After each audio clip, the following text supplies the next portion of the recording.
Well, well, well, look who's back. I guess in a sense we're all back. But I do have to say I'm pretty excited for today because the very first time that I checked out this band, I was highly impressed. And I gave you all a very difficult poll for this as well. And there's actually a couple of really surprising results from that poll. But the most important part was the end result. And that is that Mamamoo won also pretty handedly. Maybe not as much as EXO, but pretty big lead. Pretty big win, I should say. So we're going to be giving them a double feature as we did for EXO. We recorded the 2017 Melon Awards, so that should be pretty good. This is also, I think this is a comeback stage. I really like these comeback stages. They always do really good. It really shows that they're really quite passionate about what they're doing. So, very good. Anyway, quit blabbing on, Aaron. But anyway, I'm going to go through the usual spiel. My name is Aaron, and I grew up as a metalhead who pretty much hated every other genre outside of that. And, you know, as you get older, you kind of want to expand your horizons a little bit more. And as I did, a friend of mine was like, hey, you should check out K-pop. And I was like, I've heard it's pretty cringy. She's like, it's really not. So I gave it a chance and a try, and here we are, like 3 to 4 months into this, I think. And I don't regret it all. This has been amazing, and all of you have been amazing. So anyway, let's check out this song. We're starting off with Starry Night, by the way.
Very nice.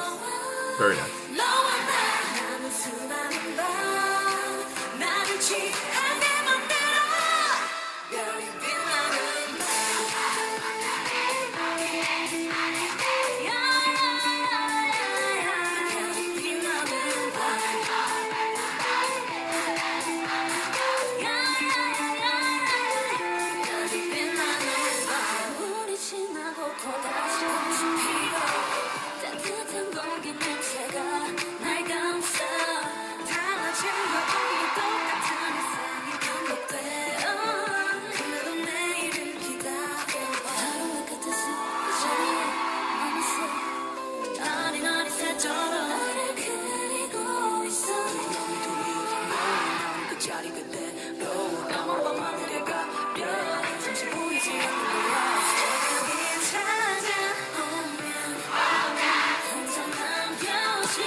All right, for feature 2, we are doing a song. I think it's gonna be pronounced Illella, maybe.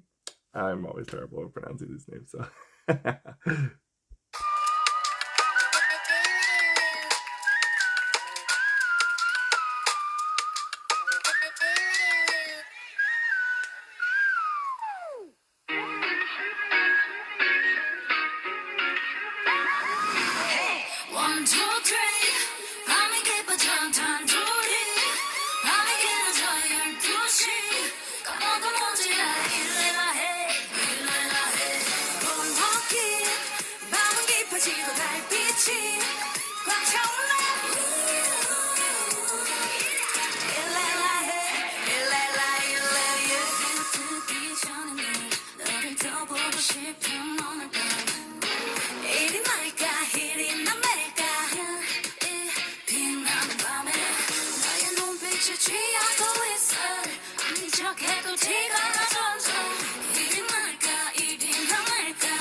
It gets me every time.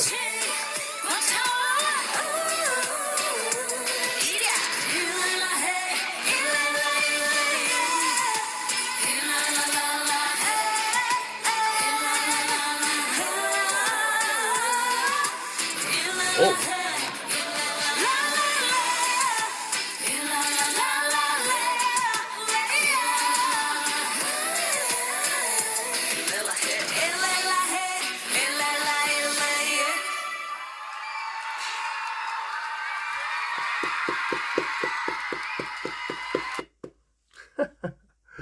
Very good. Very good. One thing, there's a couple of things that I'd like to talk about when it comes to Mamamoo, and that is they have a more interesting take on how they do their music because they like simplicity. And I appreciate that because I feel like that sometimes it's very easy to get wrapped up in trying to throw everything you want into it at once, as I've come to learn that a lot of times when you want to throw everything into it, a lot of it just doesn't work out. So the fact that they're able to kind of take basically a bare bones like this and really use their first and foremost, their ability to harmonize with each other is very satisfying, actually. It's like one of those oddly satisfying themes where it's like perfectly like cleaning the window with a squeegee. Even though I don't think this is personally like oddly satisfying, because it's just satisfying. They're really good at harmonizing more than I think most people. And I think that the other thing is too is that I think it's because they have really good chemistry, and you can kind of see it, like the friendly and playful looks that they give each other, and knowing that they're kind of like, oh yeah, we're having fun. Like, I think that really kind of takes it into a whole new perspective, is that you can kind of see that they're all close friends. And that really does affect how you perform. Number two, the thing that I find interesting about these songs is that they kind of like a little bit of retro, like a retro feel with their music in a sense. And the reason why I say that is, like, for example, in this song, you might have heard me kind of like maybe doing a little bit of counting at the beginning, but I was trying to say at first that they had a reggaeton beat, but I don't think it was. But it definitely was more of a Latin beat. But they were using what I would like to use call the ska chord. You kind of hear it a lot in ska, that din, din, din, like that whole thing. But first off, it must be a miracle because I generally don't like that chord. I don't generally like that progression. And they made it tolerable. And in fact, they actually made it sound good. And it kind of gave me like beach vibes, you know what I'm saying? And I kind of liked that. And the drop in the music, by the way, like halfway through was really, really cool. Because again, what they did is they just kind of quieted everything down, simplified it, and let their voice do the talking. And that's a scary thing. And like I said, I've kind of gone on to explain, like, a lot of times that when you are performing just like with yourself and just your vocals and maybe something very minimal, in a sense, is just as hard as doing it with like a bunch of other stuff, because you have to be confident enough to be able to know that you sound good. I bring this up a lot, but the album Pure Heroine by Lorde really, really exemplifies that in Western pop, of just like only using your vocals to set the stage. And this is something that Mamamoo does really well, as they use their vocals to set the stage. It's sure they have, and like Starry Night, like that was really pretty, and I really like the harmony and the choice of music that they made, and like what accompanies their voice. But really, what stands out is their ability to harmonize, their ability to work together and have that chemistry, and be able to make them, you know, not in an overbearing way, really show what they can do and show that they are, you know, top notch. And so, in any case, I think that these were fantastic. And when it comes to these songs, I really, really like Starry Night. I think that that's actually something I could throw onto, you know, like a personal playlist. I'm actually already thinking that it would belong onto. So, in any case, really, really well done music. I also like the fact that their choreography isn't really super insane too, by the way. Like, I think it's cool that people can get away with all that dancing, because I can't do that anymore. My knees would explode. But sometimes it's nice to be able to just give that little bit of flair where needed and continue onward with what is called for in the song. So, in any case, I really think that they are quite top notch when it comes to female K-pop groups. And yeah, well done, well done. I really like their music too. It's different. They don't mind going with a little more of like an exotic flavor. Oh, kind of. So like a lot of their stuff does include a lot of more exotic chords and progressions and stuff like that. And I like that. I think that's good to be able to take a little bit of a risk, because that doesn't always work. But in any case, that's just me. If you have any other songs you want me to react to, I read every single comment. I try to respond to all of them. Let me know what you want me to react to next. I read everything, and I put it all onto a list. So anyway, I hope that this video gives you a little bit of positivity for the day, and that it can move forward a little bit better after this. And I hope to see you soon.